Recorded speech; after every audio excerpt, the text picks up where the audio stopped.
Hello, I'm Jonathan Bowman-Perks and welcome back to my favourite time of the week. And I am delighted to have Sherilyn Shackell with me, who is the CEO of the Marketing Academy.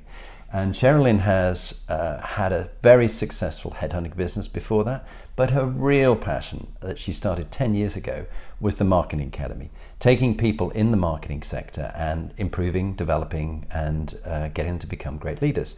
And I'm fortunate to work with Sherilyn as one of the coaches of CMOs who want to become CEOs. And I've met some fascinating people. And you surround yourself with fascinating people, don't you? I'm very, very privileged, very, very lucky. Yes, I have got some amazing people around us. And there's about, 1,200 or so? Yeah, there's 1,200 people in total involved in the Academy across the 3 countries. So we're in the UK, the US and Australia. And yeah, there's about 1,200 people, and I think they're all rather magnificent. Yeah, you have some great people. We'll talk about that in Inspiring Leadership Extra in the second session. Sure. But in this one, we were talking about who's inspired you. And you mentioned your mum, and you mentioned a sort of generic group, because you couldn't specifically say one person, because there's a group, so many, you meet some great people. Yeah. But talk about mum. Why was mum the person you'd chosen as an inspiring leader? She was so wonderful. So she's no longer with us.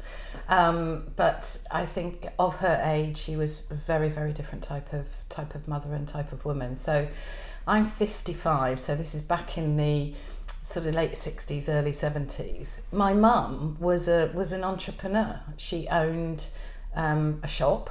So I'm a shopkeeper's daughter, but she was the one that worked, and my father was the house husband, which in those days was incredibly unique. Very modern.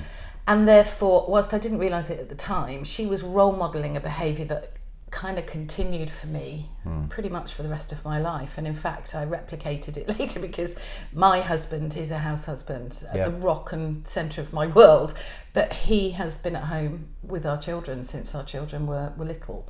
And he's enabled me to fly in my working career in the way that my father did for my mum. So I was brought up with this amazing woman who could light up a room, who was larger than life, who was a gorgeous, charismatic woman who never believed that there was any difference between being a female or being male. I literally grew up not even understanding what the differences between the genders were. Brilliant. Especially in a working context. I had no concept of that. And one of the reasons why I now in hindsight realise how fabulous a mother she was is that she always told me that 1, I was beautiful, and that 2, I was capable of anything and everything. So she had such belief in me that she would say, you know, you're going to get to the top. You are. And I never really knew what that meant, but you're going to get to the top, you're going to do this and you're going to do that. And I'm going to be really honest, I completely believed her. I literally believed every word that this fabulous woman told me.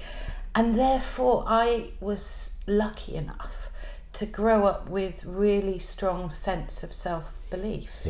I've never had confidence crisis. I've never lacked a sense of my own worth or my own value. And I am convinced that was because my mum enabled me to believe that anything was possible. And what a lovely role model. And of course, as parents with our own children, it's a sort of fine line between being soccer mums and cheering them on and expecting great things and protecting children from things, but also in bringing them on, because psychologically many humans suffer from the unmet needs of their parents who thought they were going to be the prime minister or something like that, and they wanted the child to do it for them because they didn't do it themselves. But it sounds like your mum got it right, because you did get to the top. You ran your own business, very successful headhunting business, and now you're the CEO of the Marketing Academy.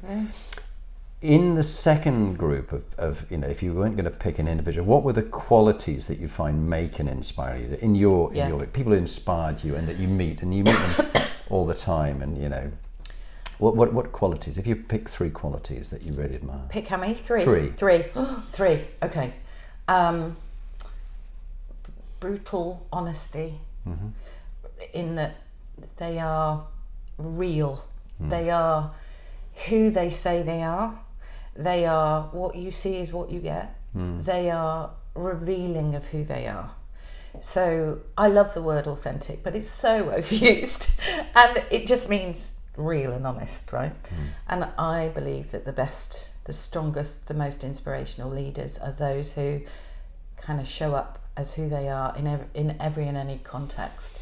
So they're consistently consistency. That's really important. It's important not only in our sleep that we get consistent pattern of sleep when we go to bed and when we wake up, but it's also in how we show up. And I know I talk about the integrated leader, inspiring leader, and the disintegrated inspiring leader. And I know in my life that when I've been a poorer leader is when I've not been consistent. And when I've been at my best is when I'm just me. Whether I'm in my social life or in my work life. And you've picked some fabulous people that I've been lucky enough to work with as part of your marketing academy who really get that. And we're all work in progress, aren't we? And it can be learned. Yeah. In that you can learn how to drop your guard.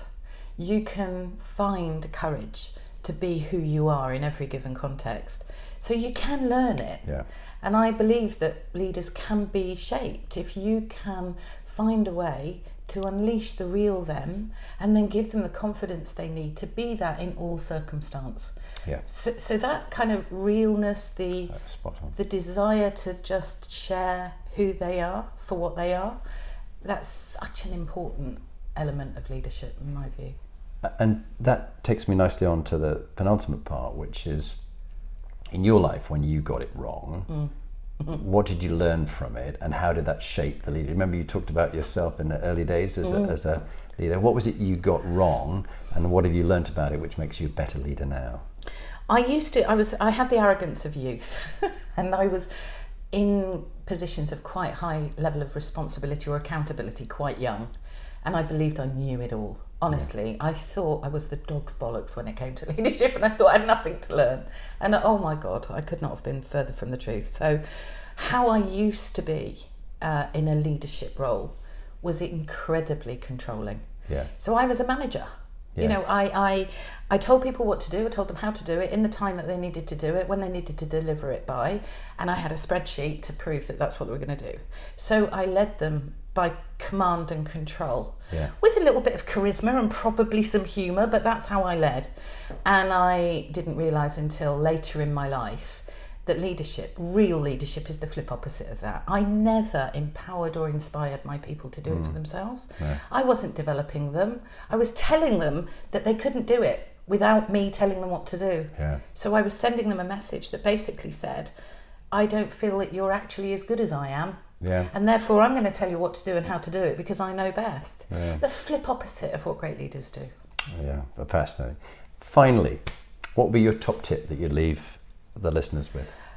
So my top leadership tip would be give 10 times more than you'd ever expect to get. So if in all of your leadership decision making you think, what can I give this person to enable them to be better? What can I give to my client to enable them to achieve more? What can I give to the people around me? How much love can I show to the people around me? If you focus on others instead of self, then what actually you get in return is remarkable. Yeah. But if your focus is on give and not get, you will immediately become a better, more inspirational, more influential leader. So that would be my best. Sherilyn, thank you. And you actually model that, because I think what you've achieved in the 10 years with the Marketing Academy is phenomenal. And you are role modelling, giving, not getting. So thank you. It's a real pleasure having you on the show. Thank you so much. Thank you.